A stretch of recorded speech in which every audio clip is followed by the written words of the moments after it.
It has begun. Right, so the basic interface. Things to remember. Harmony looks like other software. There's no question about that. There is a level of familiarity to it in that you have your spatial information. So that you have the basic camera view, which has spatial information within it. You have temporal information, so time-based information. You have your timeline down the right-hand side. You have a toolkit down the left-hand side. And of course, you have your tool properties and colors and things down the right-hand side. So not that dissimilar from Adobe Animate, from Photoshop, from TV Paint to a lesser extent, because I don't know, I haven't used TV Paint for about 2 years, but last time I used it, it was like top-level timeline, which I found really awkward. But anyway, one of the biggest pieces of advice I can give you as someone learning this for the first time is do not think of it like Adobe Animate or Toon or TV Paint. It's not. It will never behave that way, and thinking about it that way will cause problems. The best way to think about it is like it's Maya. Doesn't look like Maya. It doesn't behave like Maya. But going about it with a mentality that it is like Maya is a way to prepare yourself for some of the things you're going to come up against. You think I'm mad, I promise you it will make sense. By week 2, you'll be like, damn it, this is like Maya. This is behaving the way Maya does, and it will. But we'll get there. So, what we're going to do today, I want to show you how to create basic file types, how to use some of the basic drawing tools in an effective way, how to use the system to animate quickly. This is the thing that I personally feel has allowed Harmony to step up and move ahead of some of its competitors. If you know the toolkit for drawn animation, this is the fastest solution. It's so much faster than its competitors, especially the ones that you should never animate in, like Photoshop. It's like 100 times faster than Photoshop. So that's what we're going to do today. We're going to start by looking at how we actually create some drawing layers and how we get some content in. What we're going to animate, the clue is in the name squid, so I call mine squid. We're actually going to animate a squid swimming through the water. And the reason we're going to animate a squid is because, how many of you have animated a squid before? All right. So which one? Jellyfish. Okay, close. So jellyfish have got quite similar movement, but they're slow propulsion, aren't they? So it's forced propulsion. But the reason we're actually doing a squid is because they're hard, and they will make you think. They move in a way that is unnatural compared to like bipedal or quadrupedal animals. So your brain will engage with it differently, and in thinking, you'll animate better. That's one of my mantras anyway. Like animation is like 80% thinking and only 20% actually drawing. So we're going to animate something that's kind of unusual. This week, we are going to do a drawn pose, kind of pose to pose, very traditional animation process. So one you're already familiar with, you've already done stuff on light boxes, you've already done TV Paint, so the actual principles don't need explaining to you. We're going to use the principles to learn the software. Next week, I'm going to show you how to do a hybrid animation.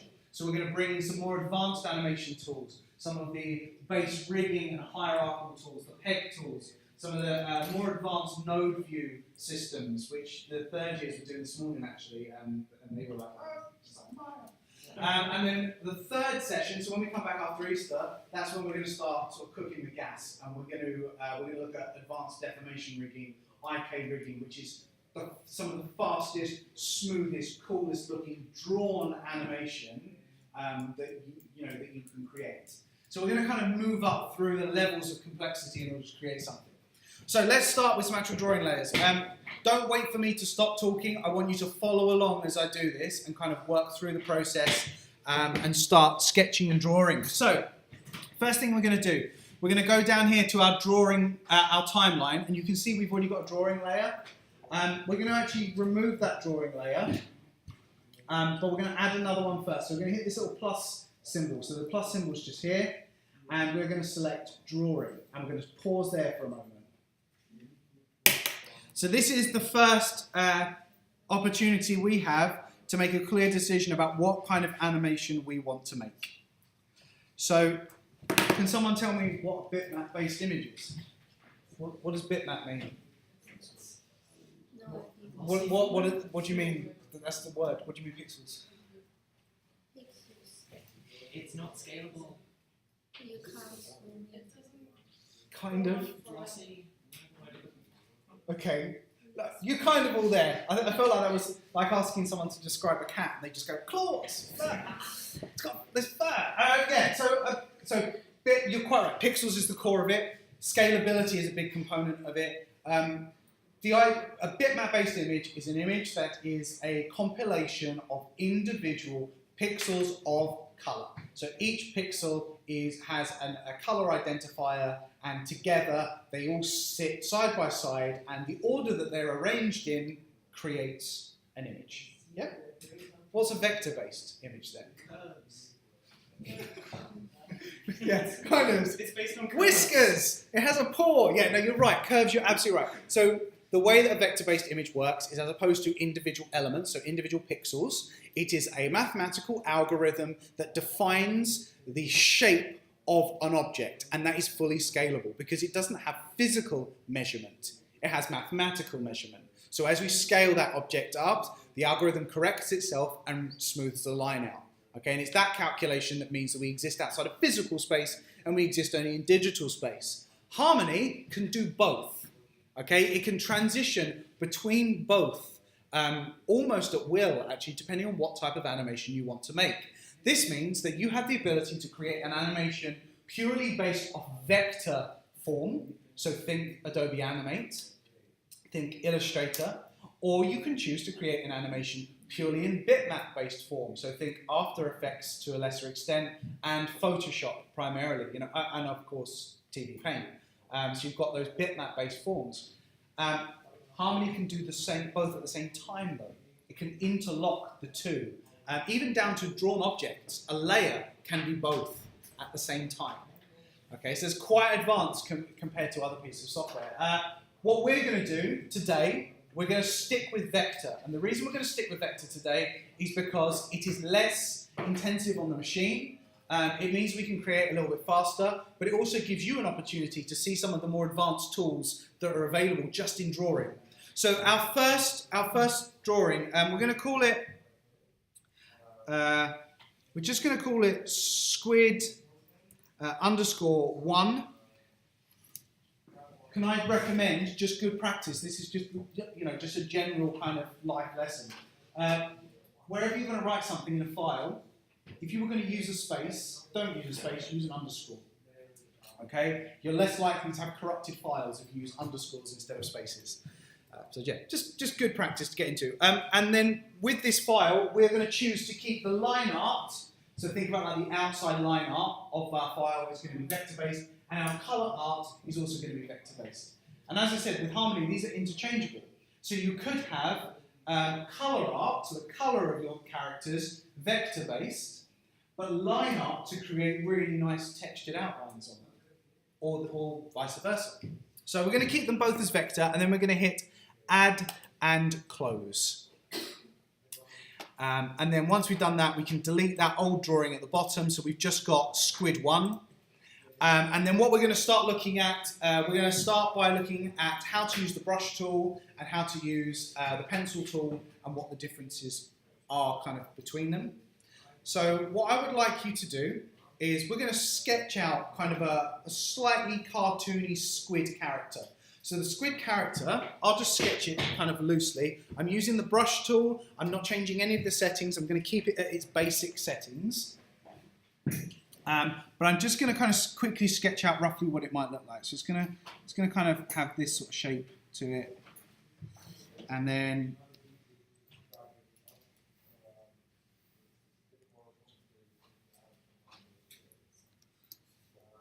zoom out slightly, and then maybe it's got like one that's longer. Okay, oh, and a big eye. Ooh. Okay, so there's my rough squid tool, and this was drawn with the brush tool. So we've got up on the left-hand side here, you've got your brush and you've got your pencil. And this is my kind of just really rough look for this character. If at any point we draw a shape in Harmony and we're unsure about the placement of it, we have a series of options. So say I'm kind of not happy with the head of my squid. What I can do if I want to is I can take my eraser tool and I can rub out elements. Ooh, shocking behavior. So let's take that out. And let's say I replace them with a slightly smoother shape. So I'll just kind of put that in there.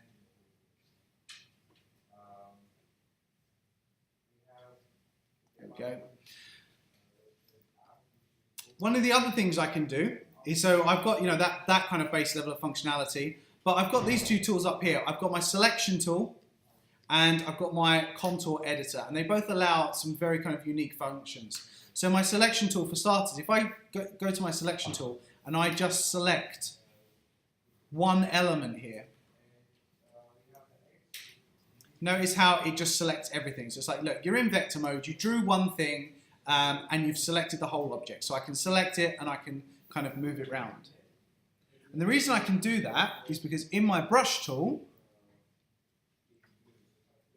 if I scroll to the bottom, here we go, I had this active, auto flatten. So for most of you, your auto flatten under your brush tool will be active.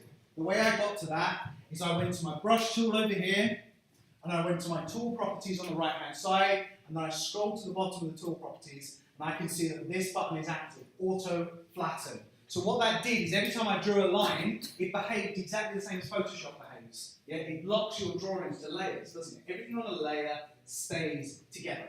It's one entity on one kind of flat interface. Maybe I don't want to have that though. Maybe I want a little bit more control. So if I go back now, so I'm going to undo all my lovely lines. I'm going to go back, and now I'm going to unclick this. So I'm going to deselect this one. The color lock, I'm going to just unlock that as well. So just for reference. There are very similar hotkeys for this. So if you want to zoom in and zoom out quickly, you can use the scroll function on the mouse. And what's really nice about it is it zooms in and out to wherever your cursor is. So that's kind of handy. You've got a reset view tool here in your viewport, just there, which is kind of handy. Also, some similar buttons like hold the space bar, you can click and drag to move around. If you hold down Command and Alt together, or Command Option together, you can bring up the light box to rotate, which is quite nice and quite helpful. I'm just going to reset the view. So I've deselected these two tools, still in my brush tool. I've taken off Auto Flatten. Now I'm able to do this. So if I'll go back here and I'll start sketching this out again.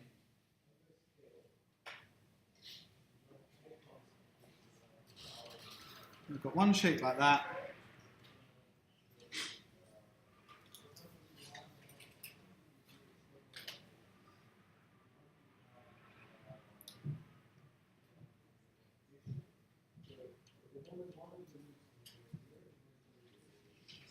Okay, so now I've sketched it again without the auto flatten tool. If I go back to my selection tool and just place a selection on one of these objects, you'll see that now it's completely separated.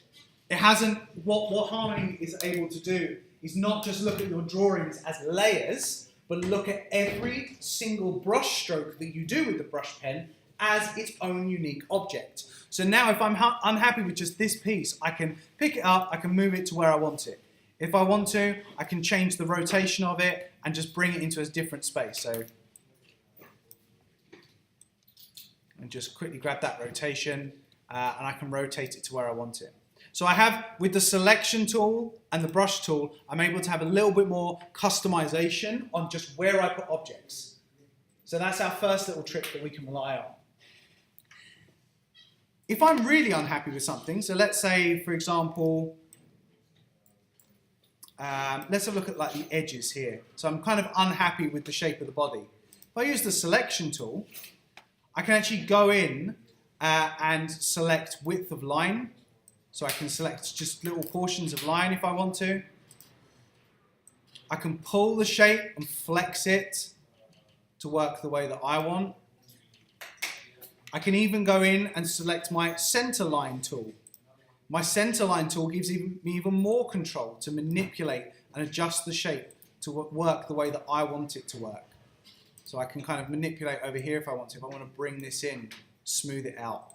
So it works in a very similar manner to Flash, but as opposed to treating every object as an individual, so every object as kind of part of a layer, it separates them all out and it gives me far more sort of greater levels of control. So I can pinch this one in. So notice how just by making these small changes, it's smoothing the shape out for me. It's saying, oh look, I can see that you're trying to kind of clean that line up a little bit. Maybe pull this in this way. I'll go down to this one as well and go, okay, this is too fat. I need to pull this. I'm going to pull this right in here. Maybe pull this in.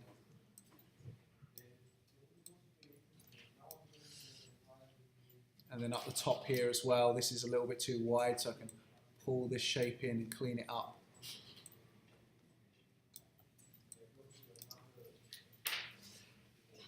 So notice how, I think I might close the curtains because that light is quite blinding, isn't it? Can you see the difference between the old lines and the new lines though? So just by going in with this center line editor, which is under the contour editor, I'm able to turn what was kind of a crappy tentacle, you know, just like a really kind of loose shape, into something that's actually a bit smoother. It's a little bit cleaner. Okay, it allows me to draw in quite a quick fashion. So I'm like, okay, I'm kind of happy with this now. So what I'm going to do, I'm going to clean up my third tentacle. I'm going to draw my fourth one in, and I would like you to do the same. So you've got a body, possibly an eye, 4 tentacles. You can use the selection tool just to like grab a part of it if you want to, and then rotate that round wherever you kind of need it to be. If it's like that, for example, and then you can use the center line editor, which is this one here. So you click and hold on the contour editor to get to the center line, and you can use that to just click on it and then just manipulate that shape. Just bring it round to wherever you need it to be, get it nice and kind of cleaned up. So, and I'm going to clean up my third one, I'm going to draw a fourth one, and then I'm going to ask you to stop and we'll look at what's the next set of tools that we can apply for this drawing.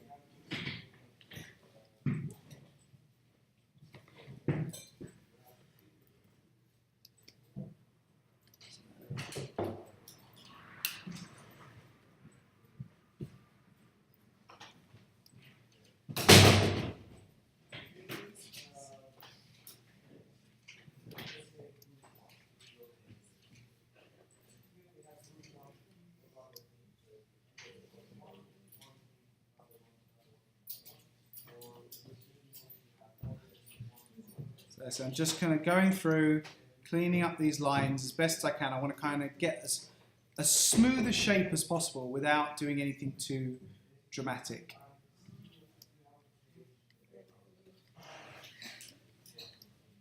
I'm going to bring that in a little bit. I've got like some massive dent there. Let's try and fix that, shall we? There we go.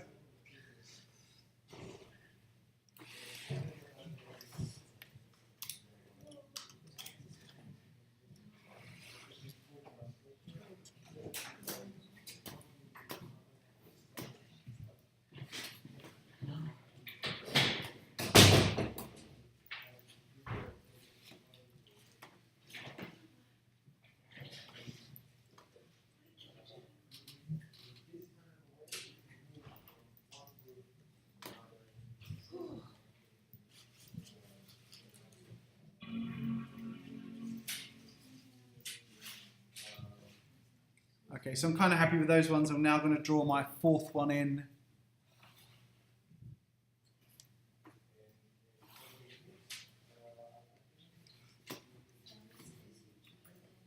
Remember to kind of use those rotation tools to your advantage as well if you can. So that's not too bad actually, that's kind of coming out okay.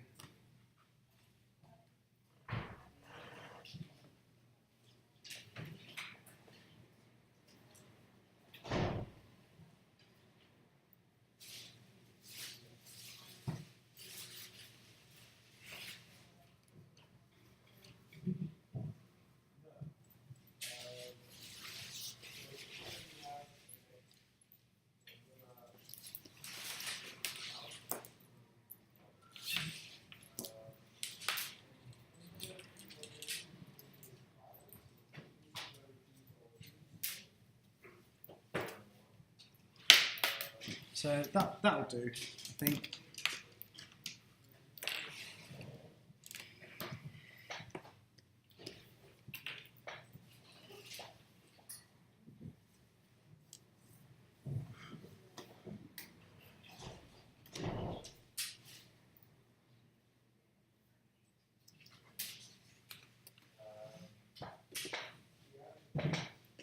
How are we getting on with that? It's pretty straightforward. It shouldn't take too long. Just don't get too into it. So pulling the blue lines between the orange dots will simplify the actual algorithm. So zoom in a little bit, clean the lines up. Now remember, I know it feels like we're kind of manipulating lines and getting a little bit techy here, but this is still just going to be a pure drawn animation. It's pure post to pose, nice and simple, clean it up. So what we're going to do now, I'm just going to show you one of the other tools that are kind of in our arsenal here to clean these up. So up here, if I zoom in on mine, so I'm just going to zoom in on kind of the body just here. I'm happy with my tentacles, but I've got some overlap. So you can see I've got the lines are coming into one another.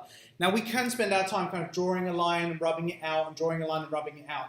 But what we need to remember is because if we haven't got flatten on, it treats every line as its own object. So we don't always want loads of lines. We want to try and keep things as simple as possible. So if I've got some overlap going on here, and I just want to clean it up and get rid of it, the quickest way to do that is to use the cutter tool. And the cutter tool is actually very, very intuitive. So it will recognize if you are just kind of slicing things out. So all I did there was just try and sort of, with the cutter tool active, so it's behind the selection tool, just a quick cut line, and it will look for where the kind of connection points are and clean it up for me. So it's a great way to, oh wait, not that one. It's a great way to kind of clean up your shape. The more you zoom in as well, the more kind of intuitive it becomes. If you want to draw it as careful lines, you can, like that. So you can do that kind of very, very, very smooth, sort of genteel approach. I'm just going to clean this up. Like so. I'll come back out, you'll see that's that little bit cleaner. But it's a great way to just kind of repair and keep the objects relatively clean. Once I've done that, I'm going to go back to my select tool. I'm going to draw a box, draw a circle around my squid, and then I'm going to scale it down. And the reason I'm going to scale it down is because I'm still thinking about physical space. I want my squid to exist in a physical space, so I'm going to kind of pop it there because this is my frame that I'm working within. Okay, that is my animation frame. Okay, that's my 1080p. So I'm going to make sure that I'm still working within that space. So I'll give you a second just to play with that cutter tool to do some quick cleanup.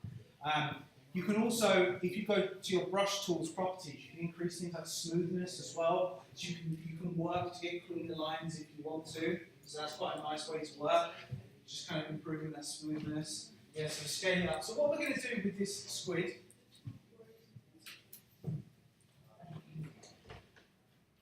Okay. Gone. Third, aren't we? That's good, and it looks awesome. I'm loving both. The squids are good. That's squid challenges. So when we animate in Harmony, we can actually move on a z-axis. We don't need to fake it. So we don't need to just make something look like it's tilted backwards, or you can see it's under there. We can actually rotate it. We'll get to it. Here's lesson 3 there. But it's really good. Okay, so what we're going to do is we're going to kind of get this squid to move. So it's going to start as it is.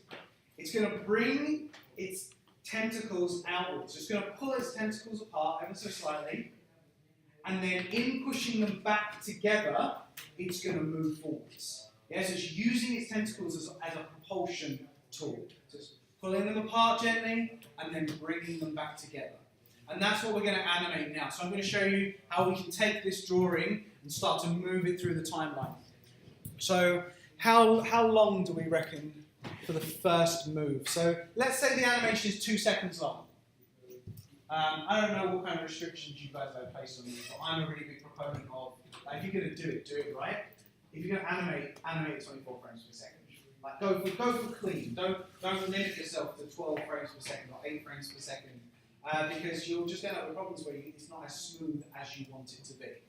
Okay, so we're going to animate at 24 frames per second. It's going to be 2 seconds long, this movement, so that the tentacles are going to come out and then they're going to sweep back in. So the way that we're going to do that is, first off, we need to get the first movement. So if it's 2 seconds long, we know that at least 1 second is going to be propulsion, which means the first second is going to be the kind of push. So 24 frames per second, we're going to go to frame number 16.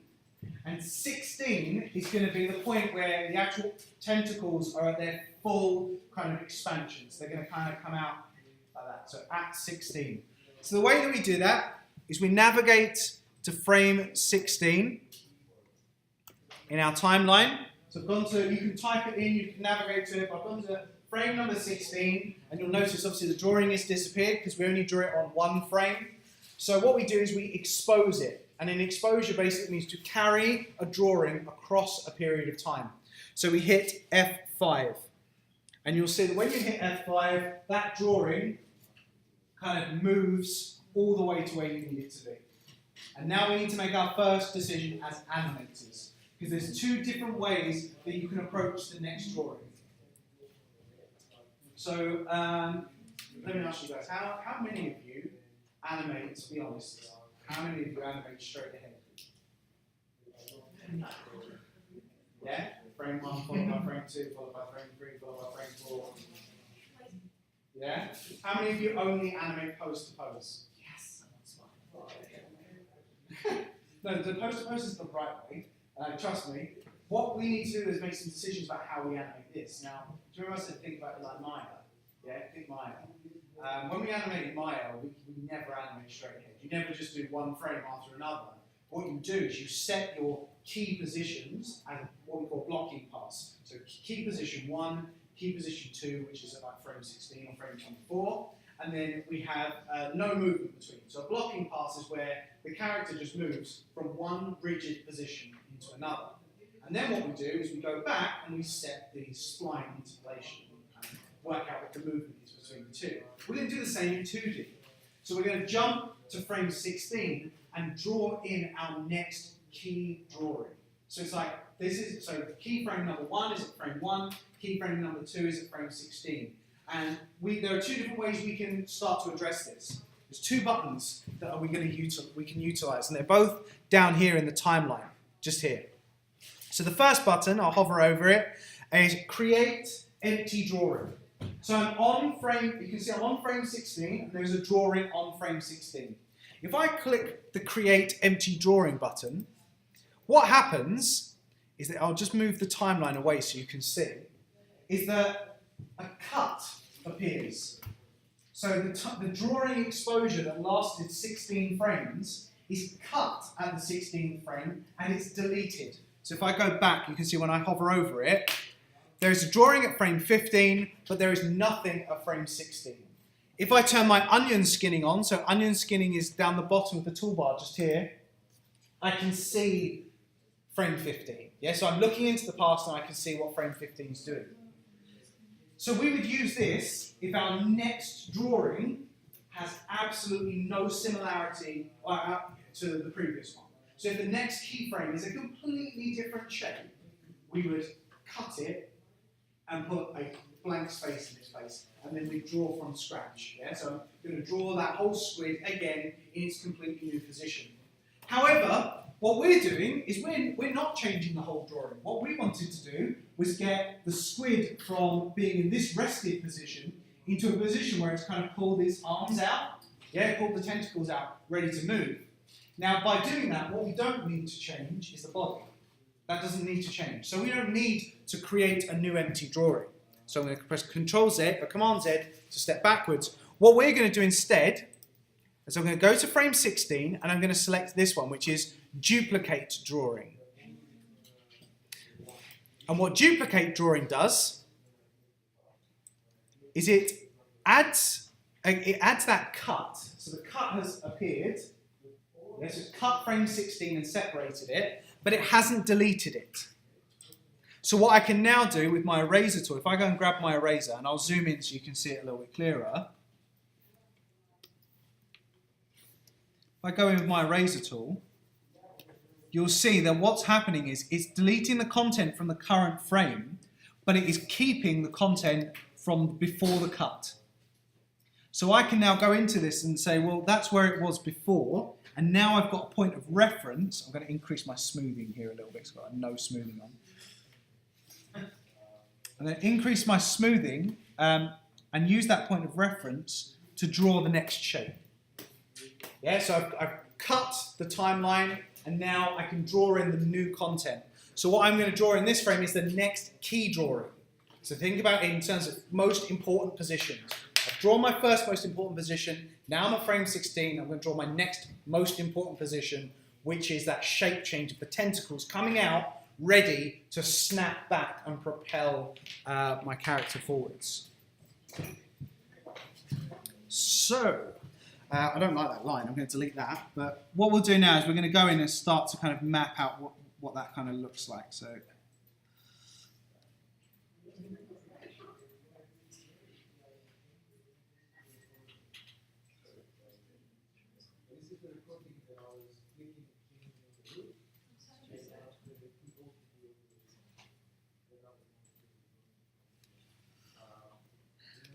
And then I can go in, remember, I can still change these and still pull these in and manipulate the lines so they work for me as best as I can get them to. Now that's quite a nice line.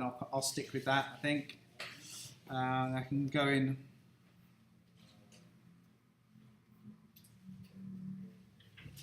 Should still be able to just select bits. Yeah, I can just select lines if I want to. Just kind of erase those.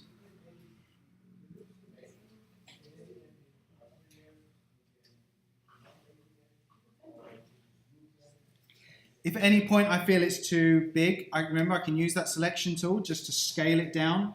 So I can say, look, I like the shape of that tentacle, but it's just too large. I need to shrink it a little bit, so I can do that. And then I can go in with that contour editor.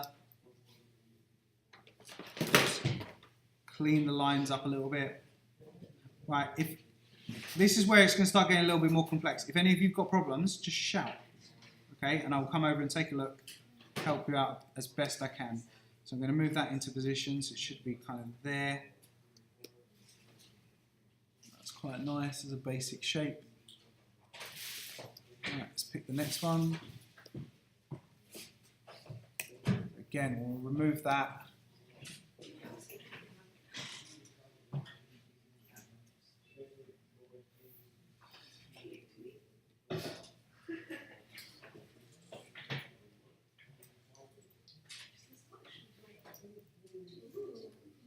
Whoa, like that.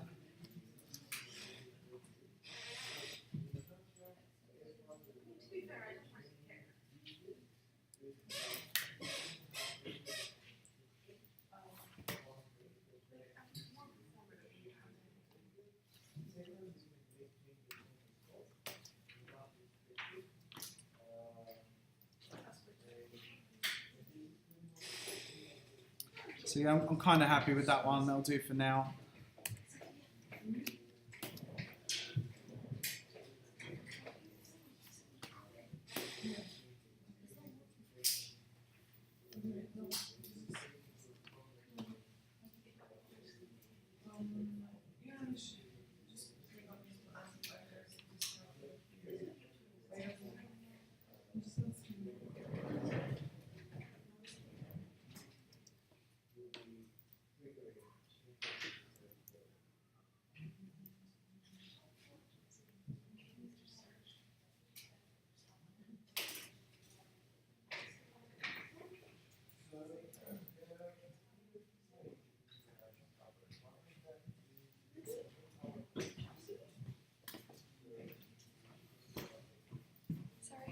Okay.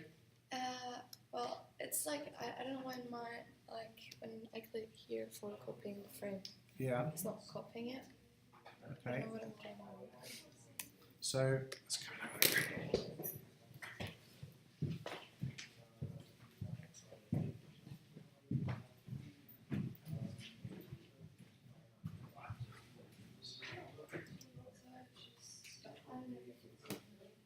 Just click here for me. Okay, so it has done it. Can you see that that line is there? So now when you go back to this frame, if you use the eraser, you'll see that it won't erase the previous drawing. So yeah, jump in the eraser tool and then turn under the skin on. So you can see it does still exist in the past. Okay? So yeah, we're going to pull those drawings apart. I'm going to redraw that tentacle because it's actually awful. So when I delete this part and I don't have, Activate under the skin. oh, that's Okay, why. now delete it and see if it.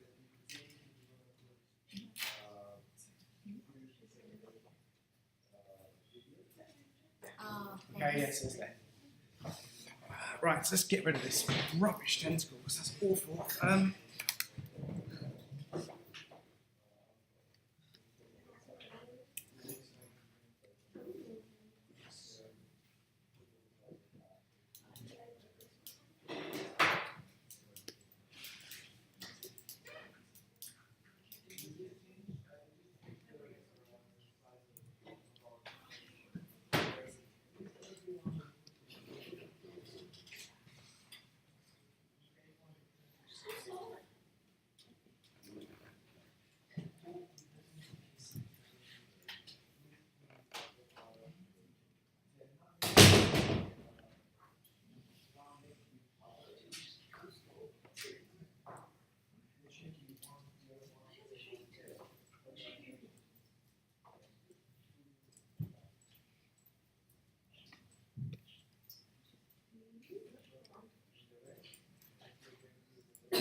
Okay, just give you another moment on this, and then we're going to move on to the next kind of stage of the process.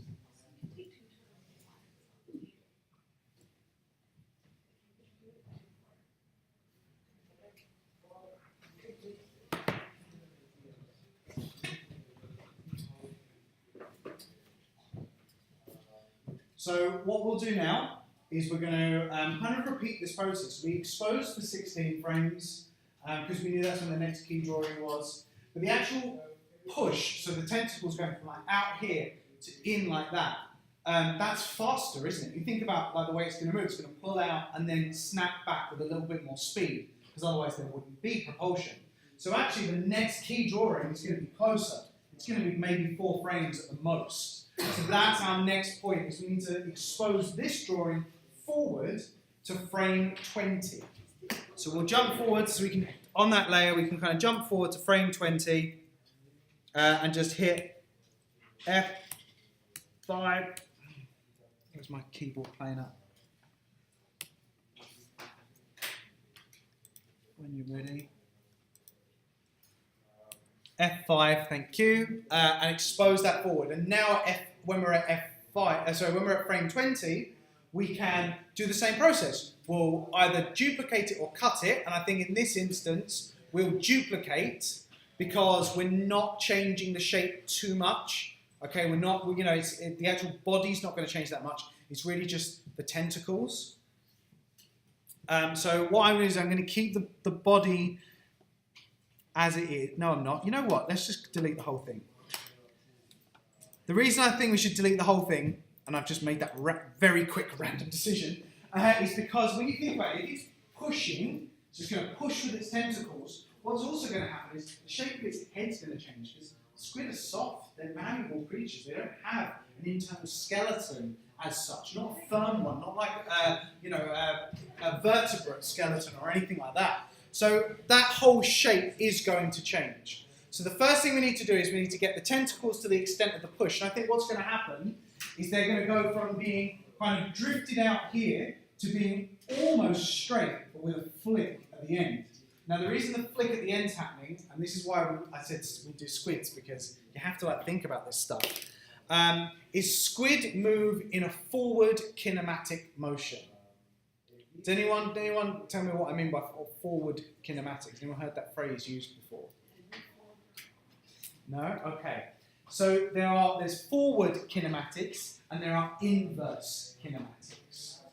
Humans Yes, you got that. That's it. It's in the hand movement. Humans predominantly use inverse kinematics when we move. So, for example, if I would like to touch this iMac, the movement starts with my fingertip. My brain says to my finger, we're going to go and touch that iMac, and my finger leads. Everything starts here. The rest of my body follows along, and it moves in a way that allows my finger to reach its goal. But the core of the movement starts at the end of the limb. Yeah? You think when you move your feet, when you walk, do you start with your hip?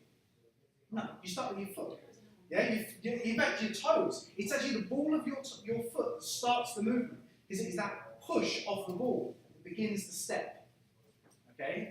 Which is, yeah, it's really interesting when you think about it. You're going to walk home tonight like this, like, oh, the body's moving in a different way. But it is. You start with the ball of your foot. We start with our fingertips. I'm in a unique situation. I've actually got one leg, because we've never noticed. So I have one leg that's inverse and one leg that's forward. Two different kinematic systems. It's crazy. It's an adventure. But we start with our fingertips. Squid are the opposite. They use forward kinematics. So when their tentacle wants to move, it doesn't start at the end. The movement actually starts right back up at the body. Okay, that's where the movement initiates from. So for us, it would be like, can you imagine if I, same motion again, instead of touching, going like, I want to touch the iMac and starting with my finger and guiding towards it, I had to lift from my shoulder and kind of flop my arm onto it and hope that I make contact. That's how a squid moves. Okay, it starts at the body, moves outwards. But that means if the movement here is quite fast and it snaps back in order to propel, that it will start at the body, and by the time the movement's begun, you know, the squid's moving along, the end of the tentacles won't have even caught up. They'll be behind.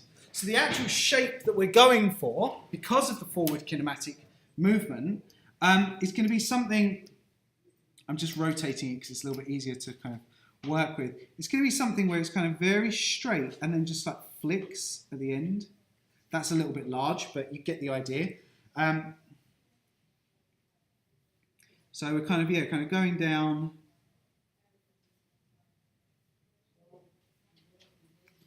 Yeah, kind of like that. Maybe even a little bit straighter. I might even increase the smoothing a little bit more there, actually. Yeah, it's going to be kind of like that, just really, really smooth. So what I'm going to do with this very quickly, I'm going to just sort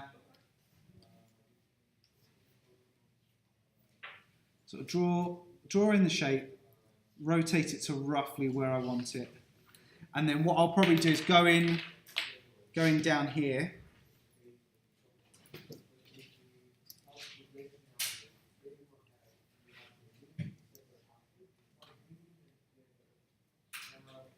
And just manipulate the line.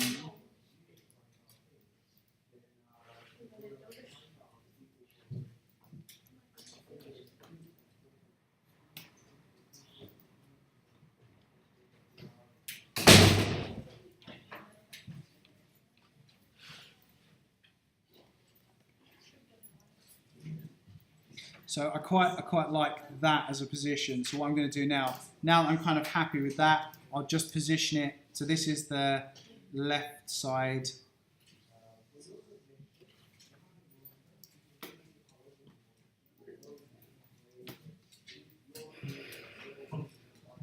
Yeah, so it's going to kind of sit like that, and then I'll draw the next one in.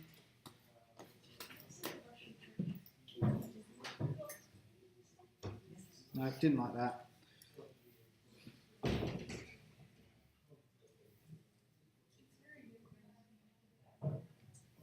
There you go. So that's not too bad. That's good as a starting point, and then I'll go in, just really kind of clean that line up as best I can.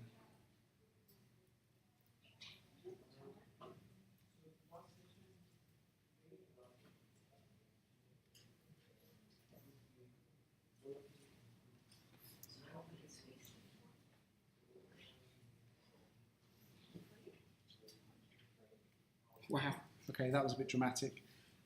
Let's go in a little bit further. So I really want to try and pull this as best I can.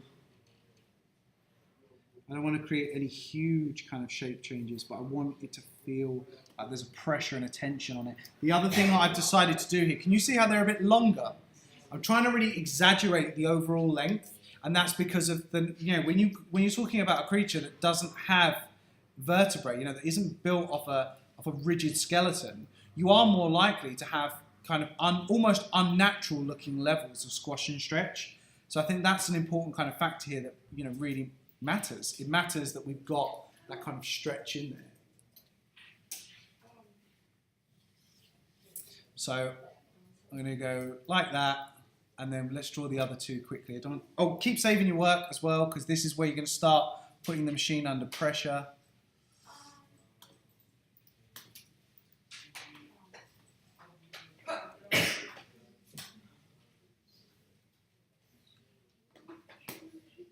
Go. And then the body, just for the briefest of moments, the body is going to kind of compress slightly. So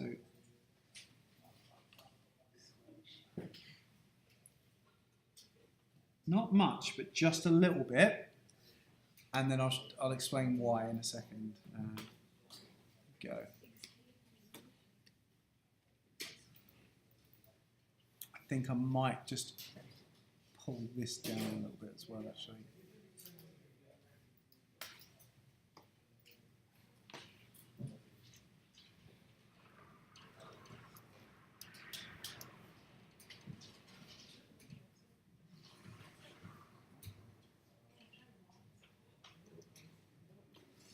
Okay.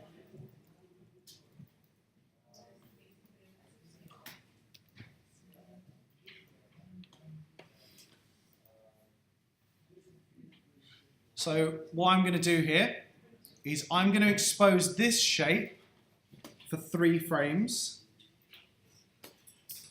like so. Then I'm going to duplicate it. Then I'm going to expose it for, it's got to be longer, hasn't it? So we're looking at maybe to 32. I'm going to expose it to 32.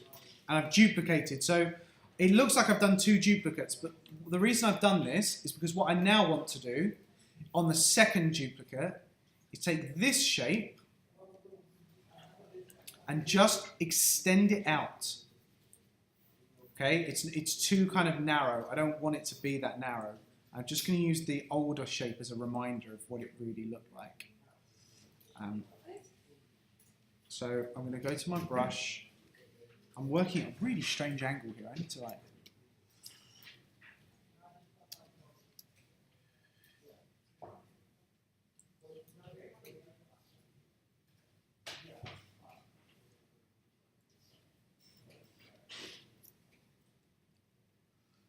yeah, that's not too bad. I might just pull that in a little bit. Okay. Just going to Command Save, zoom out a little bit. So this is what it currently looks like. We go from back here.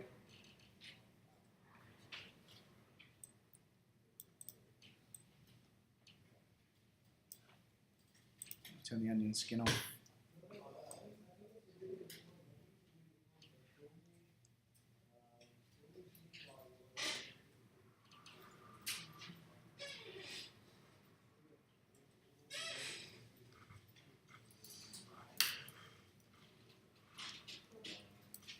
Okay, let me just explain my thought process with this, because it looks like I've done something strange. I promise you there's a rationale behind it. So what I did here is, we've got that first, that rested shape, where we know that it's going to move from this to this. So we've got, how many frames is that? We've got 16 frames to get from this shape to that shape. Yeah, so now you think we can go back in and do the in-between to the breakdowns, to do that transition of movement. Yeah, we start here, we can move out to here. Then we've got from this to this. Looks strange because it's not actually moving, but the actual forms are changing. So we've got 4 frames to go from that to that, so that's quite a fast movement. And then I've got 2 frames where it's compressed, and then it gets longer. The reason for that is that this is not a bouncing ball. This is not an inanimate object that's being thrown, okay, and reacting. This is a sentient object, which means it has control of its movements. And what squid and cuttlefish and what octopus in particular are very good at this, what they do is they actually manipulate the shape of their own bodies in order to maximise propulsion with minimal energy. And the best way to do that is to become as aerodynamic as possible. So as it propels forward, though the initial pressure of the water will make it squish down a bit, yes, you've got that squash for just a couple of frames, as it actually glides through the water, it's going to stretch and extend. Yeah, because it's going to try and make itself as aerodynamic as possible to get minimum resistance. So I've factored that into that movement. Okay, so we've kind of got this movement coming through.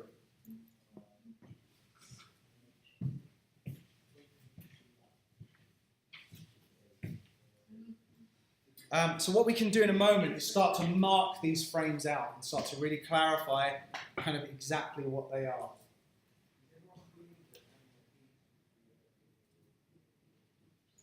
So I'll give you a moment just to kind of get to that point, and then we're going to start moving forward. I'm going to show you how we then, because you may have noticed we've done a form change, we've got actual character performance change. We don't actually have motion. There's no movement through this. We're going to start to bring that in a moment.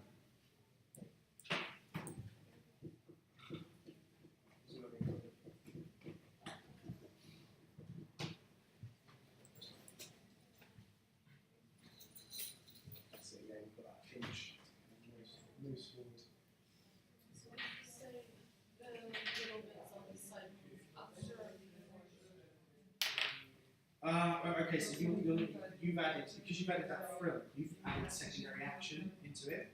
So I would be inclined to, for that last section, up to frame 2 or whatever it is, to do maybe 5 frames of them pulled back, so they're really low, so they're really either aerodynamic, dragged back here almost.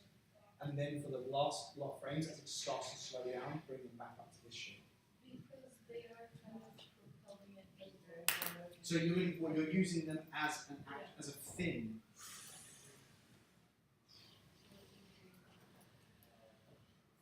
I mean, I don't know any squid personally, but I would guess that they would synchronize both movements, so the tentacle movement and the fin movement would be relatively synchronous, right? See, they don't even move their tentacles. You picked the wrong squid. You picked a squid with tiny little tentacles.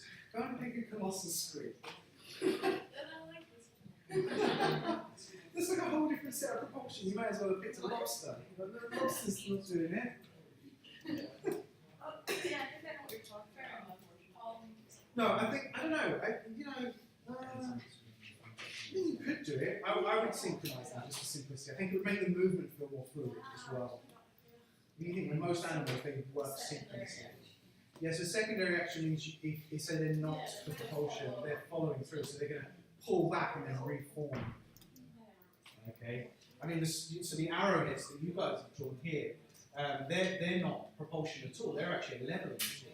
So the squid use that to make sure that they always have like the right part of their bodies facing the top of the water. Otherwise, I think the swim bladder gives up or something like that. Kind of similar to fish, actually. Okay, we've gone way off on a tangent. What we want to do now is I want to show you some of the other tools that we can bring into this to kind of round this off, because this is what we call the blocking pass. It's just the key drawings. It's not animation yet. Okay, it doesn't even have true movement or true motion of any kind yet. We need to start to bring that in. So I think this is kind of cool. We've got to remember that we're moving towards a cycle. So what I'm going to do is I'm going to take this frame. I'm going to copy the frame just with a Command C. So I've just copied the very first frame.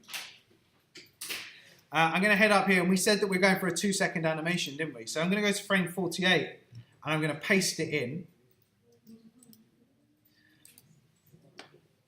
Sorry, could you repeat? So I've gone back to the very first drawing, the initial drawing, and I copied it. Command C, just like Command C, Command V. So I went back here, I selected the frame, I hit Command C. I went to 42, didn't I? I should have gone further up. 48, okay. And I've gone Actually, you know what? 48. I'm not going to start making this more complex than it needs to be. So we've gone to 48 and I've pasted it in. So what have I got? I've got frame, so it's 33 to 48 is what I'm looking to fill. So if I right click the frame and select extend exposure,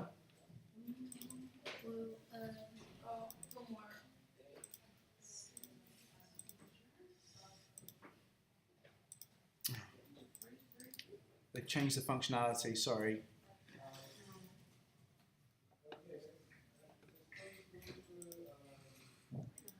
You know what? I'm going to do it backwards. I'm going to take it to 33. There you go. I put it, basically I put it into 48. There wasn't a way to adjust the exposure manually, but I did a click and drag instead. So I just clicked it, dragged it back to 33, and that fills the gap. So what happens now is we go from this, out, propel, and then we go back to this original drawing. Now the reason I've gone back to the original drawing is because I'm thinking in terms of a cycle. There's a movement here where the squid's going to kind of go back to a rested state. It doesn't have to, but it's just a nice way to plan ahead. I was considering going, should we have a turn, do like a rotate, so we can think about stretching the tentacles around. We can still do that, but what we want to do first is make sure all the very key drawings that we do understand are completely in place. So the next thing that we're going to do is we're going to look at how we actually then control the motion of this, because there's no motion here at all. Yeah, it's just performance change, shape changes. And the way that we're going to do that is we're going to start looking at keyframes. So those of you who are quite familiar with Animate and After Effects will pick this up fairly quickly. If you're not that way inclined, this might be a bit of a learning curve for you. But what we're going to do now is we're going to add some basic functionality that allows us to do some keyframing to this. So what I'm going to do is I'm going to use a button so popular that they've given it its own little space, which is this one just here. It says Add Peg. If I click the Add Peg, you'll see that what it does is it creates a little hierarchy. So I've got squid _1 -p, so squid peg, and then the squid drawing, two separate entities. The best way to think about these is think of a peg like a peg bar. It holds the paper. It's not the drawing, it's just the way that we hold the paper still so that it's where we want it to be. Okay, and that's the way to look at pegs, is they're pins that lock the drawing down. Yes? Is it telling you to display all? I don't know why. Can we choose a bigger screen because that's tiny?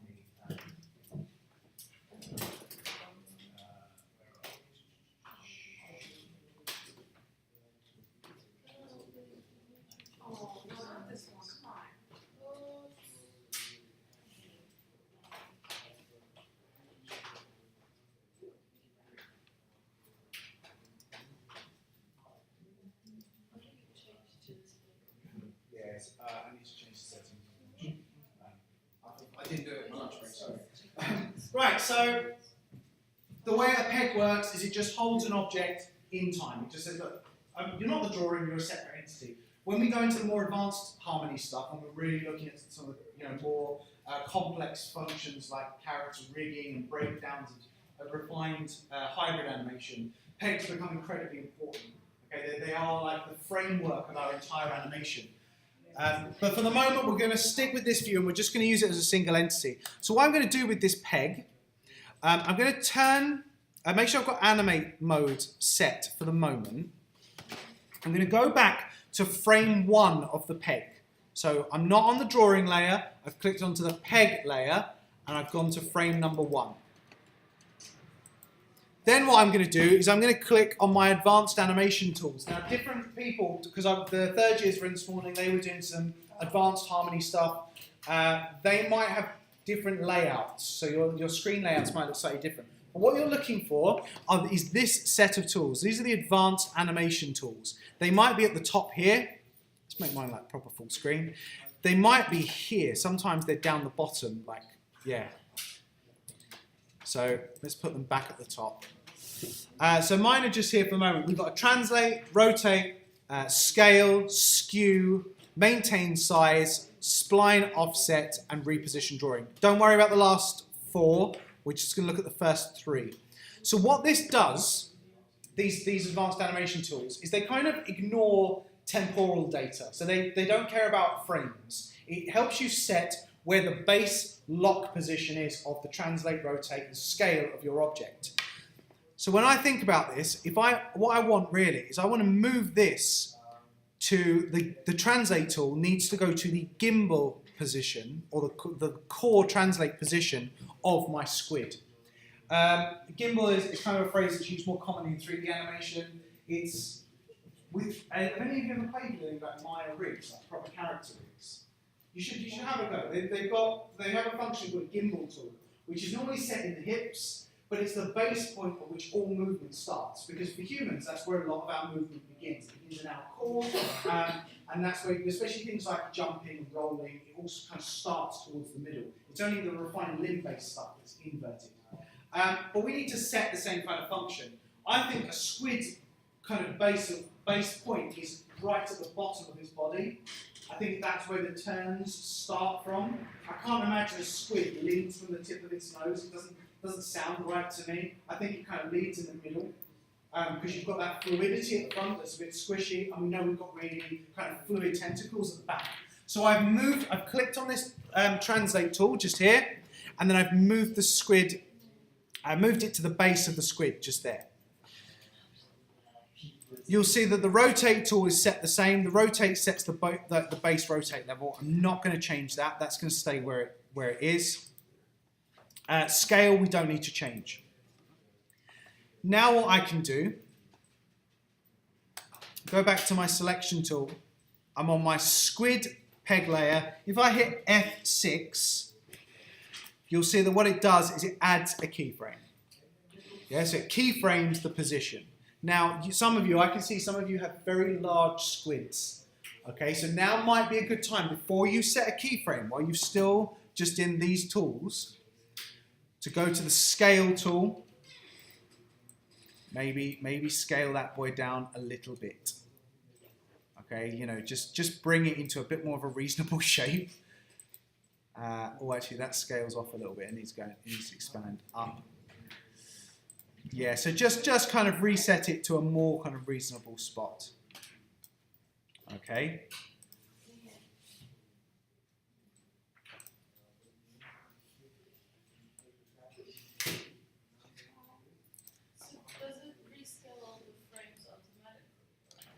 It will, yeah. So what will happen is if you do it from the peg and from this scale tool up here, it will do all of them from that point forward of anything that belongs to that peg. So I don't want to get too much into this today because we're just kind of getting into the software, but the pegs are part of a hierarchy of content. Okay, so there's like parent and child relationships that exist within Harmony because it's a node-based system. I will show you the the node view before we finish today, just a little snapshot. But yeah, so anything that the peg owns or is the parent of, it will impact. Sorry, I'm looking at that display. Oh, okay. Yeah, I need to go and reset some stuff on it. Yeah, some people's display modes are different, so yeah, now you go here and your tools are there, scale it down. Okay, it's a very large squid. Okay, so yeah, I think the positioning's okay there actually. That's not too bad.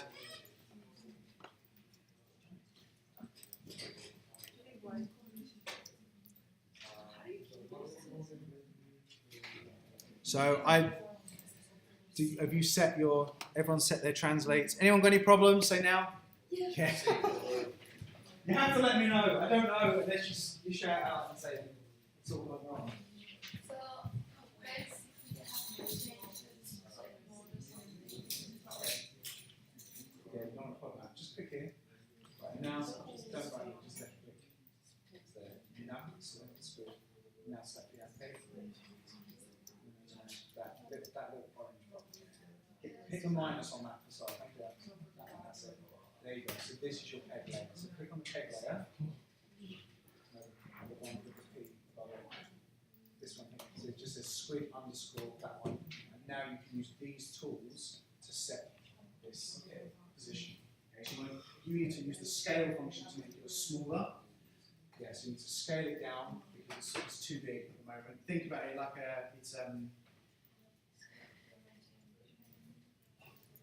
you can use the shift key to control it, but you can always rescale it using the yellow boxes. You can scale down one direction and another. Yeah, that's fine. So we're going to scale it down. What you want though is you want your squid to be in on one side of the frame. It's very hard to get something swimming across the frame if it starts in the middle of the frame. Okay, so yeah, move it over to the bottom left, bottom right, or wherever it might be. And now we can think about movement. Okay, so what I'm going to do now, I've set that with my advanced animation tools. Now I'm going to go in and I'm going to start setting keyframes. So I set a keyframe just here, so that's my F6 to set a keyframe there. I'm going to go to the next key drawing and I'm going to set another keyframe. Actually, no, I'm not.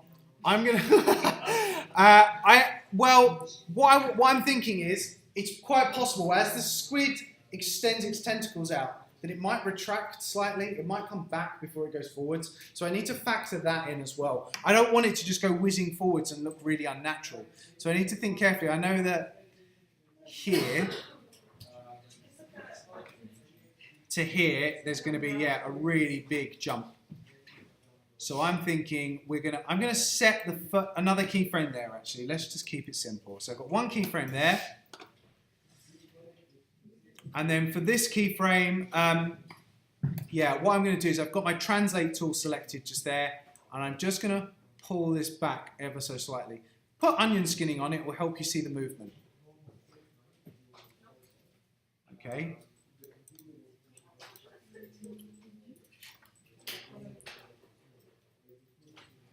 My next keyframe is going to be here. So that's the next key drawing that I put in. So on my peg layer, make sure, everybody, that you are adding keyframes to the peg and not to the drawing. So if you look at my timeline, can you see how my keyframes are appearing on the peg layer, not on the drawing layer? So yeah, I've got this one, and then I'll move this up. So this one's going to go up a little bit. Sorry? It won't. It's showing where things used to be.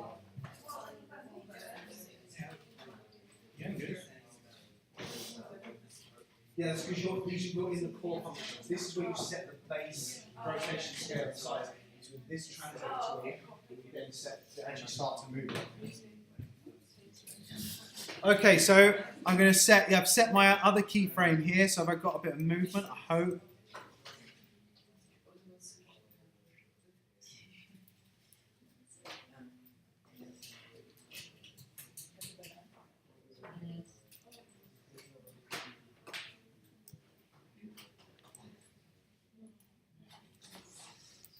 Might even add a wee little bit of rotation on that as well. Just a little bit of kind of flex rotation.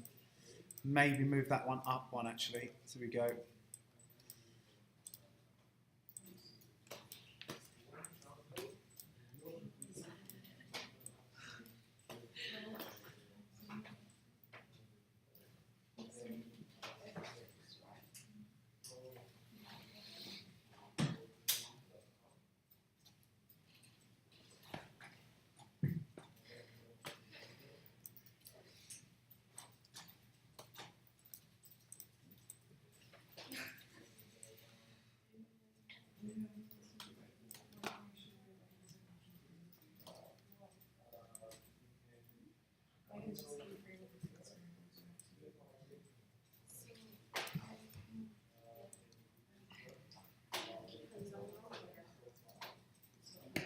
Okay, so everyone just pause for a moment, and then I'm going to talk you through why I've placed certain keyframes where I've placed them, and then I'll come round and take a look at what you're doing and assist as best I can. So first off, I've started by placing keyframes in parallel to key drawings. So keyframes of movement are parallel to key drawings. So for example, on frame number 1, key drawing number 1, there's a keyframe for movement.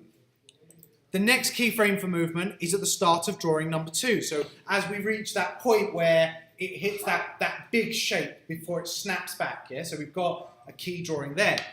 The next key drawing is in line with the snap. So if I just turn onion skin off, you'll see it a bit clearer. So the next key drawing is there, and the next keyframe is with it, of movement. What I've then done is I've actually offset it. So it snaps and moves. Can you see how, whilst moving, it changes shape? So I'm saying, look, the snap is what started the movement. The shape of the head changing is a reaction to it physically moving through space. So the shape change isn't causing movement. The shape change of the head is a reaction to movement. So actually the key frame of movement and the key drawing won't line up. There'll be one will react to the other. The same happens up here. So the squid shoots forward, so it's moving upward through the shot. And then I've got this transition here to the relaxed. Do you remember we said we have to get back to a cycle somehow? And that's because what's going to happen is the squid will start to propel, but then as it's moving through the water, it will start to relax, and get ready to do the movement again. It's not going to hold a rigid shape all the way through the water. Okay, it's not a speedboat. It's something that's moving very, very fluidly. So it will expel only as much energy as it needs to in order to move forwards. And that's why it transitions into the second drawing and keeps moving. So I can now take this, I can hit loop on the playback. And that's my key drawings now. So these are just my blocking past drawings.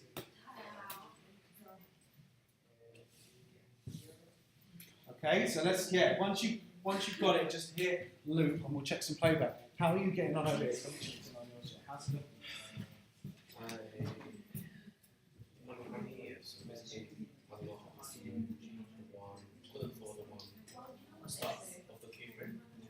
Which one? What's where I got backwards? This one. I got here. All the drawings, it's just the key drawings. The one key frame on the left is fine. Can I just reset the left just so I can see what you're looking at? So I think we need to go on this drawing. I think we need to make a move this.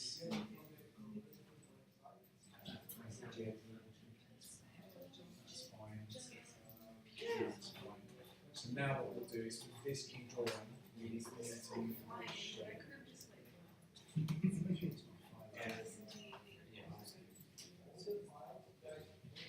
it's because you've added a peg, you can actually put a peg on the script. So 2 on okay. Now we've got relationship.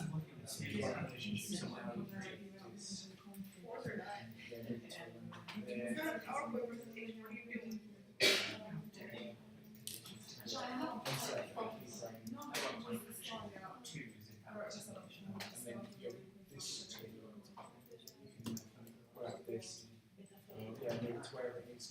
Okay?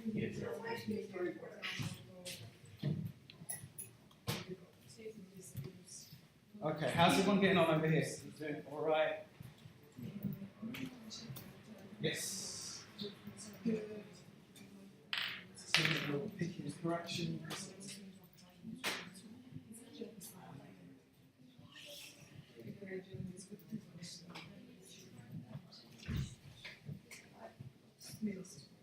How are we doing for time? Wow.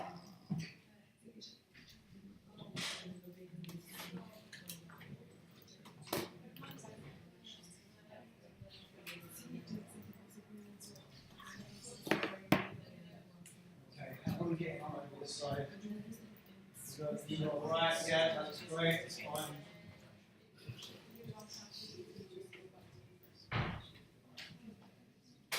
Okay, is everyone all right? What's up? Okay, I can. Okay, you've got some strange stuff going on. When in doubt, step backwards. Why your drawings don't seem to last.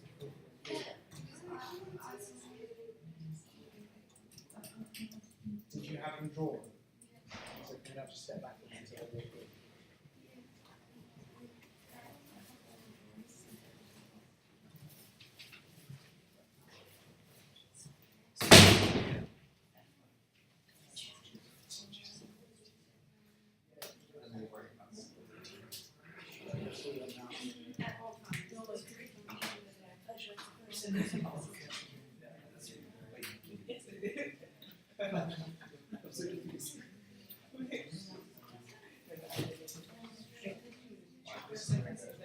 So we need to expose that. No, actually, we need to. So that one's starting. That one goes out. Right, so this one needs to go out. Yes. Is that your relaxed one?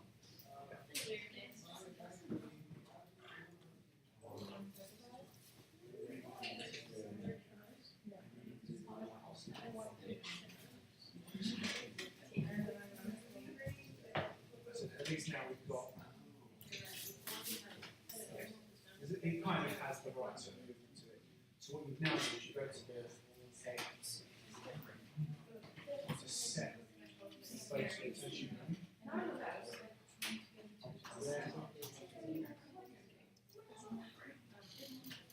With that done, now hit F6, so F6 as a key frame. F6 again, so you can add key frame.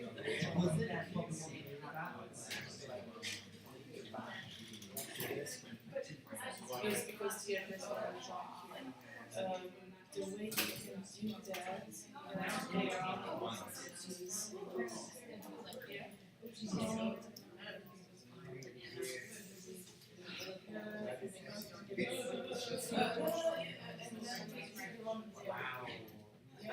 and just screwing until there.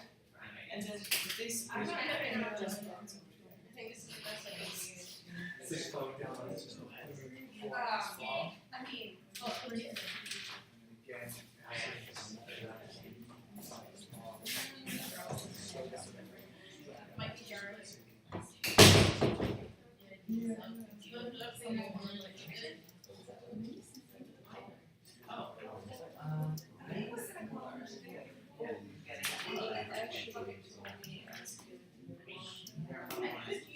Slide along and down, because I think the timing's off at the beginning, it's not quite.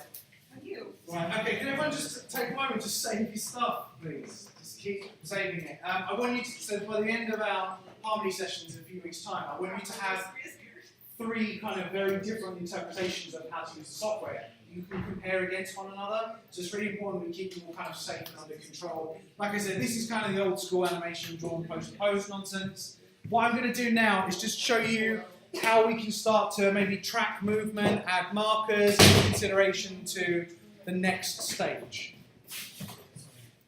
So I'm going to stop my playback.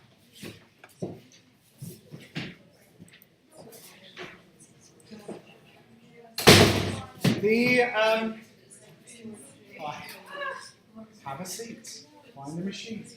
What's up? Really? But it did it in 90 minutes. No one's even sweating. I tell you what, I'll do a breakdown of how to track the movement, and then we'll take a break, and then we'll move on to the next bit. Okay? Thank you. Where's your stamina? You wait until you're working 20-hour days in the studio. Right. So using the onion skin, sorry, I didn't actually mention this. Some of you I can see have already done it, but you can grab the handles of your onion skin in the timeline and drag it back and forth in order to see the more temporal information. That's really nice. It's one of the ways, only one of the ways that you can see paths in harmony. So we can see movement paths. There are other ways to do it though, where we can track those paths also. The other thing that can be really handy at this point is to start to visually mark out what are keyframes and what are not. So if you hit the plus symbol,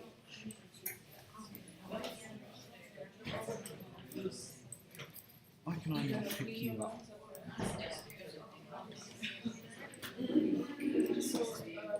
Right, so if we hit the plus symbol, guys, they're quiet because I can't shout at you, we're talking all day. On the plus symbol, can we just go down and activate the X sheet over here on the right hand side? So I've hit the plus in the top right hand corner. I'm just going to go to the X sheet just here.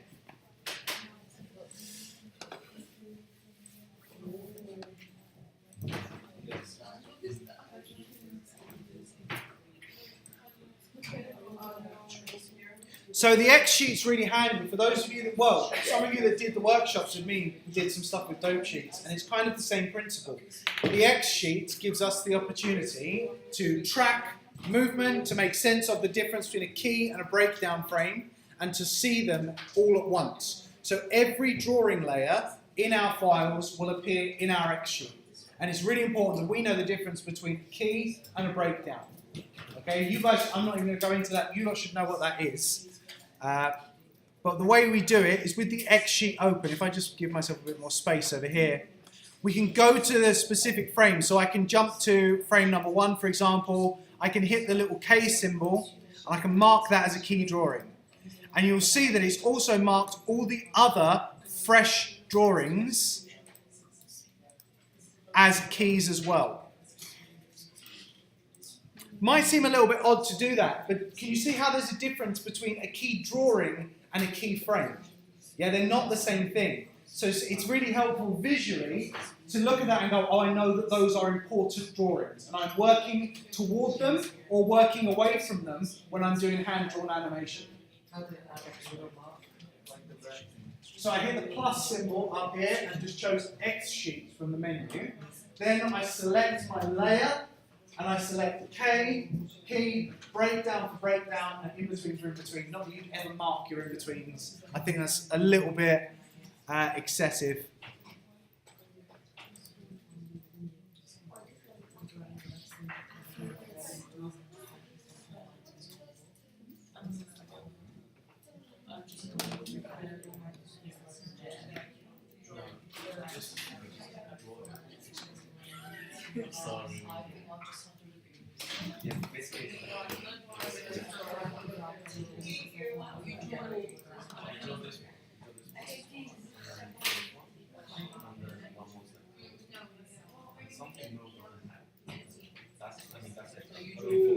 Right, make sure you're saving your work.